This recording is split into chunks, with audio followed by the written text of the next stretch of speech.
Hi, my name's Elizabeth Yari, and I'm going to talk to you today a little bit about night owl food forest and the water retention features that are placed there.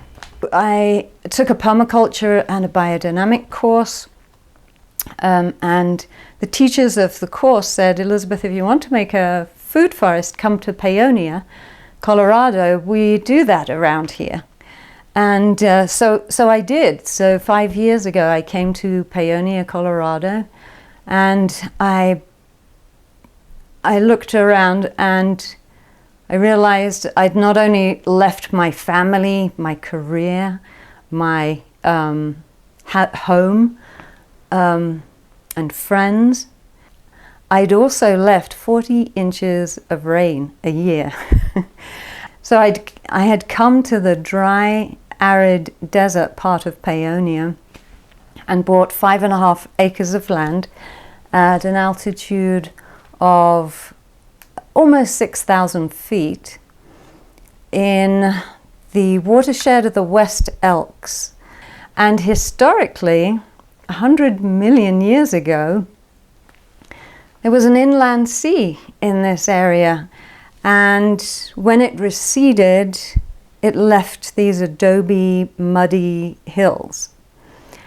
And when I came here, I looked at these adobe, muddy hills, and I thought, you know what, anything's possible. Anything's possible. There were beautiful mountains now behind it. And I thought, I'm going to buy this piece of land, 5.5 acres of adobe clay, with just sagebrush, rabbit brush, greasewood. So I immediately, after I bought the land, I immediately named it Night Owl Food Forest. Got to know the neighbors and collected kitchen scraps for compost. So the first 2 years I observed the land, and that first year I observed just 6.5 inches of water a year. And what I was interested in is watching where the water went when it hit the land. And this is rainfall and snowmelt.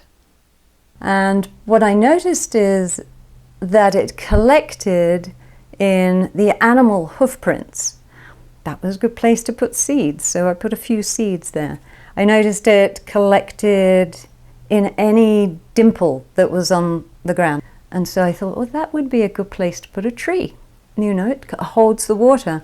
But other than that, the water seemed to just run off the land and run down the road and then run into the ditch. So then I was interested about how does a passage of water cause vegetation to grow? Meaning what natural features other than dimples and hoof prints hold and slow sink and spread the water on the land. And I noticed that it was wood, that it was trees, plants.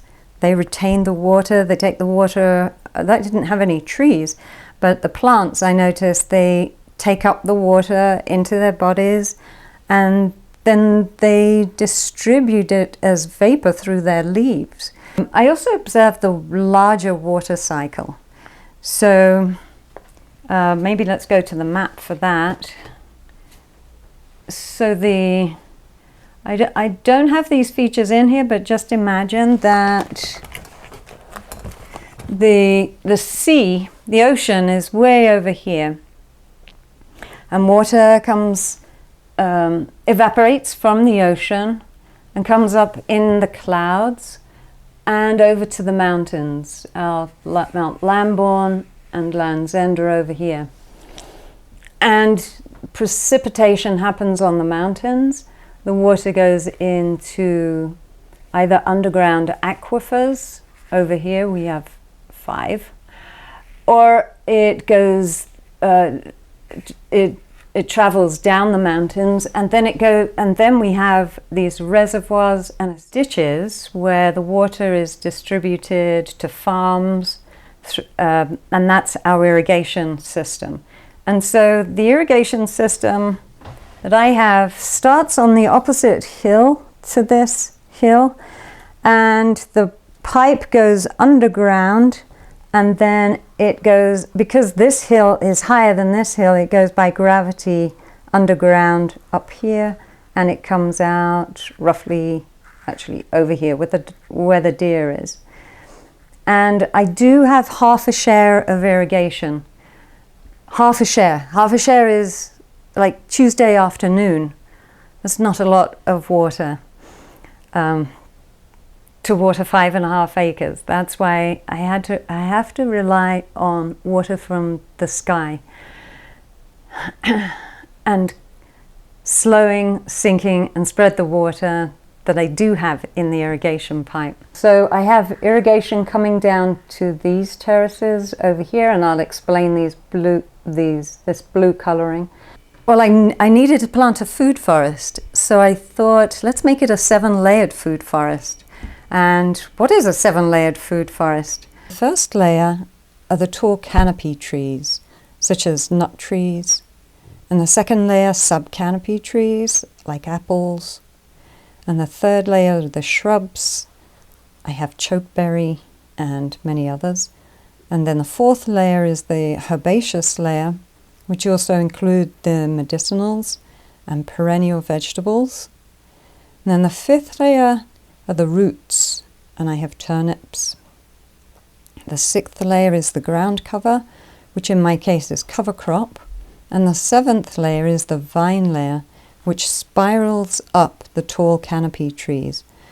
And of course, a food forest is not just for humans, but it's for the animals, the birds, the insects, and the microorganisms. And that's what I set out to plant. So in order to slow, sink, and spread the water on the land, it needed to have some flat surfaces. That's where water can collect. Flat surfaces and slightly tilted surfaces and wavy surfaces. So also I was thinking it probably needs to be stuffed with something that is going to hold the water in the land. And I know with 6.5 inches of rainwater a year in Colorado, hugel beds may or may not be a good idea. Hugel beds were created in Germany. Hugel is hill in German, and it's actually called hugelkultur. So it's basically a trench in the ground, about 4 feet wide, 3 feet deep, and it's stuffed with rotten wood, like stumps, wood that you just don't need anymore. And any debris from the ground, like twigs and sticks, prunings, you put that in with it and you water that layer. And the water inside the rotting wood causes the rotting wood to swell. There are still cells inside rotten wood and they swell. And then you put in manure. So that can be chicken, horse, cow, goat. I had goat.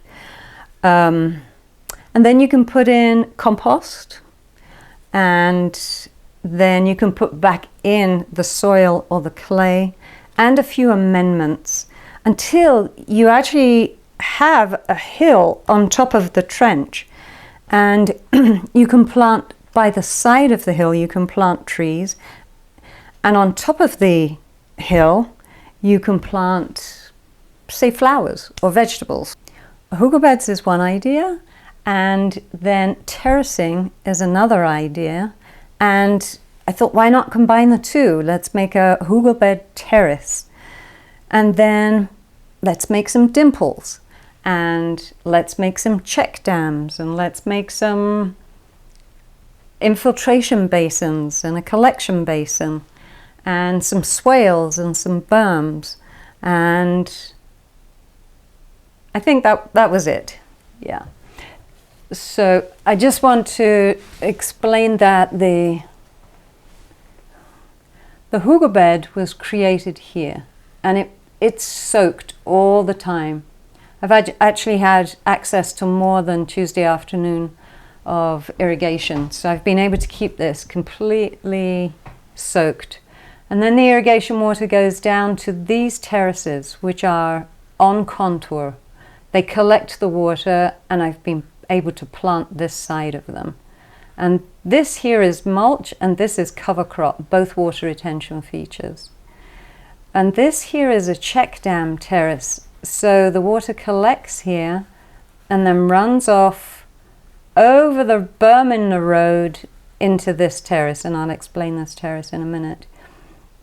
This road has been built at an angle where it tilts into the hill, and when the snow or the rain come down this edge of it, they go into over the berm and into this terrace here. And there's another berm here, and it goes into this terrace here.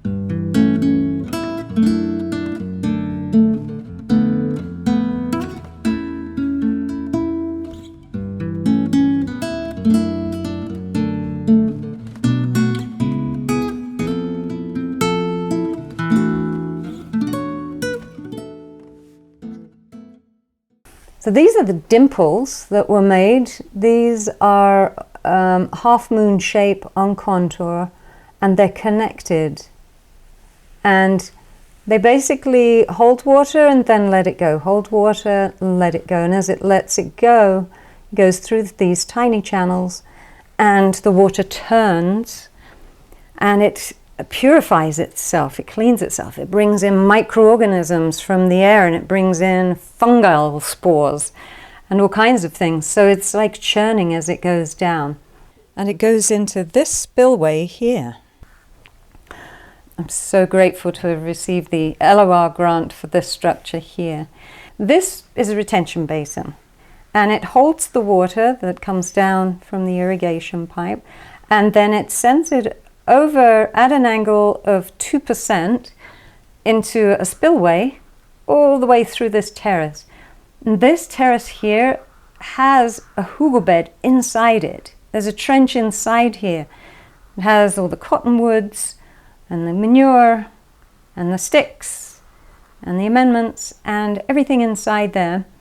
And the water just passes by and infiltrates that too, and then goes over a spillway into another hugel bed terrace, and all the way over to a spillway, and then this is a swale. It's on flatter land, and then it comes into an infiltration basin, and the water just gradually infiltrates this hill here, this little tiny hill, and then it comes out of there and flows under a culvert and into this swale, around the eye, and around into another swale, into another collection basin here, an infiltration basin, and out into the ditch. And then it goes all the way down to another ditch, and then into the North Fork of the Gunnison River, and then into the Gunnison River, and into the Colorado River, and then all the way down to the ocean, and back to our beginning over here. And for this job, I hired Trace Axtell and Marta Sanchez from Integral Pathways to do all this work with machinery. Part of the LOR grant was to also bury dead animals and honor their lives with trees. And these are holes here where I buried, this one here is a chicken, and this is my friend's dog, Dolly. And they've both been honored with trees, and their dead bodies will give back to the earth, and it's absolutely perfect compost. Before this project was started, when this was just a blank hill here and here, I convened the neighbors from upstream and downstream and to the side of the streams to involve them in the project, because anything I do on my land will affect them, and I wanted us all to benefit from the water collection. Before we started any of the machine work, Trace, Marta, and Trace's dog Rosie and we met for a small ceremony to warn the animals, the insects, the microorganisms that destructive work was about to take place. And we encouraged them to find alternative lodging, alternative places to be while we did this work. We didn't want to disturb their territory in any way. And after the work was completed, we had another little ceremony to welcome them all back to the place.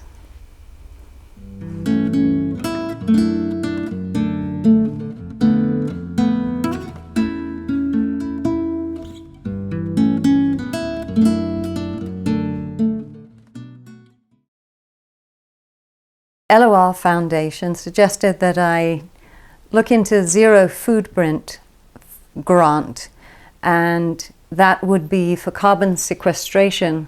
In other words, for me, planting trees and shrubs in these earthworks now.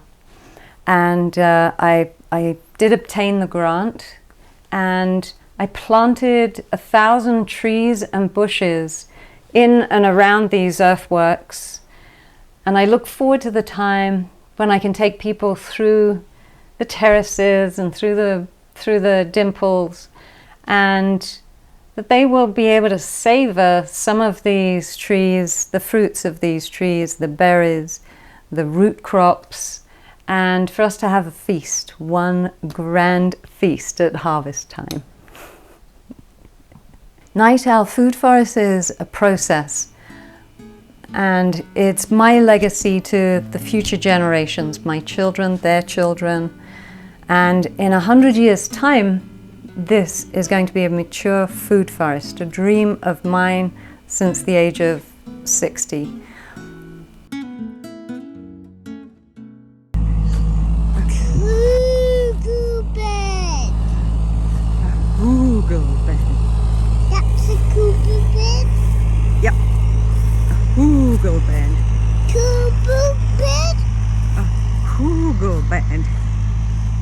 Google bed. A Google bed.